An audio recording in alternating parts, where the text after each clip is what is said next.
Hello, hi, let's do a new lesson. Bye. Okay, lesson 2 of the series of lessons on trading theory, some basic concepts that I use and many people use from different schools of trading, and I will attach immediately after this how you can use this with some of the indicators I am developing related to the statistical levels of the 4-hour candles.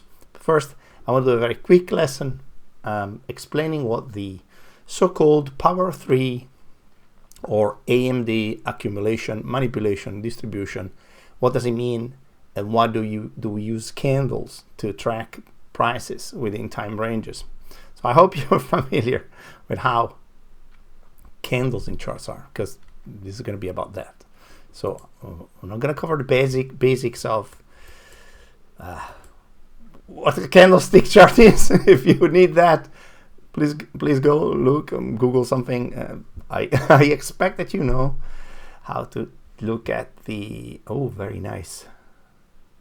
I hope this is not going to appear. I just installed this tracker for the mouse. I think it makes it nice. I hope this warning is not going to appear every 3 seconds. otherwise it's not going to be fun.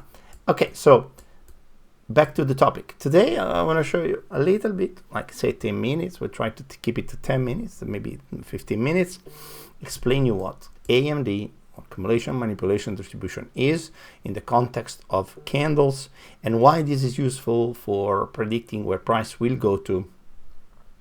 And then we'll maybe switch video and talk about the indicator that predicts statistical levels for 4-hour candles. So this is a candle. You know, there's I just draw it live with you. This is where price opens. Then there's the minimum, the minimum of this candle, and then it expands to the maximum, to the high, and then there's a close. Right, this is how a bullish candle is formed. So generally what price does, so if this is a higher time frame candle, let's say this is a 4-hour candle, this is a 4-hour candle, there's a lot of 1-minute candles in 4 hours or 5-minute candles in 4 hours. And so what generally happens is on the lead to, let's use this, where is the chart of plotting? This one. So on the lead to the open of this candle, there's something happens, the candle opens. Then there's a manipulation, an expansion,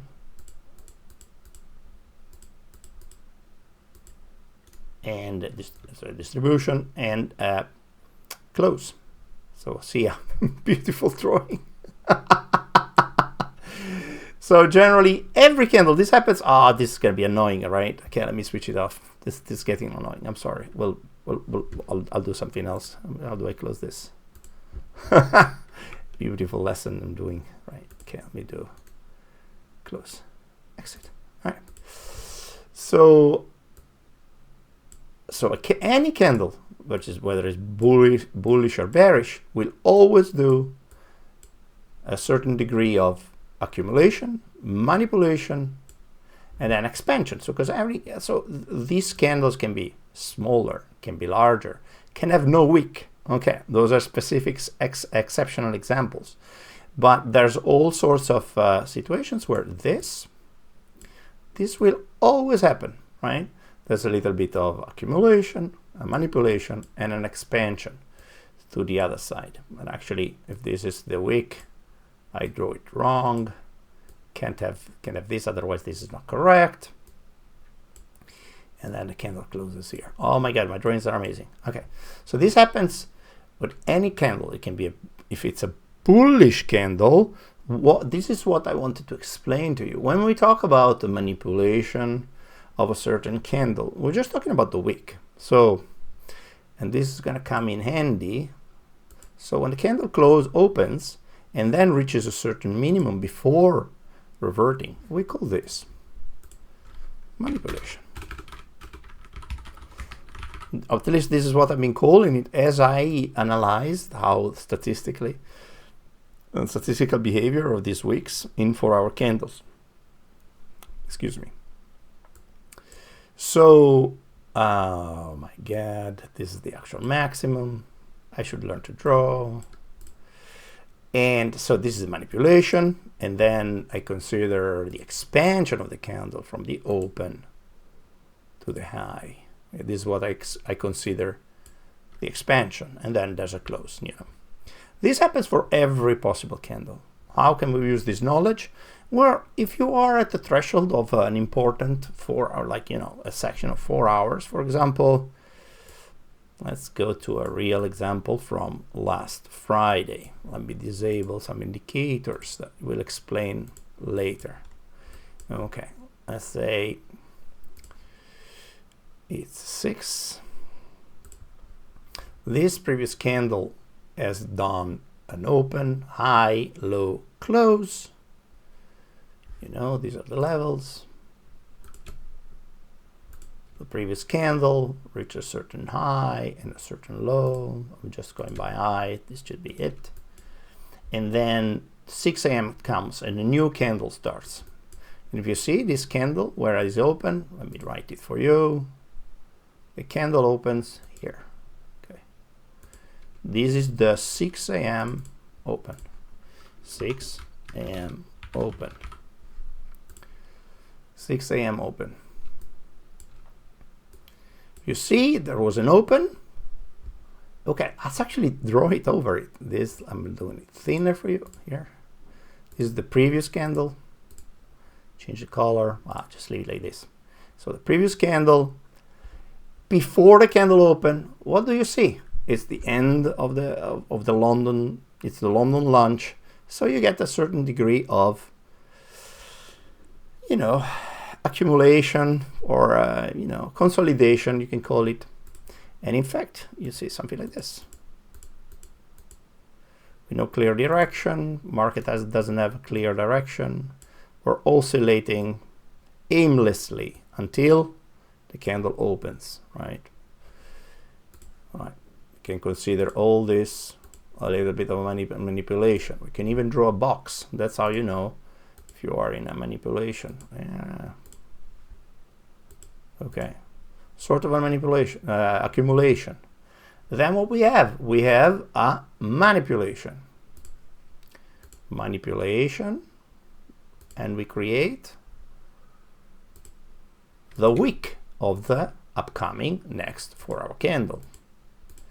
And then there's a distribution.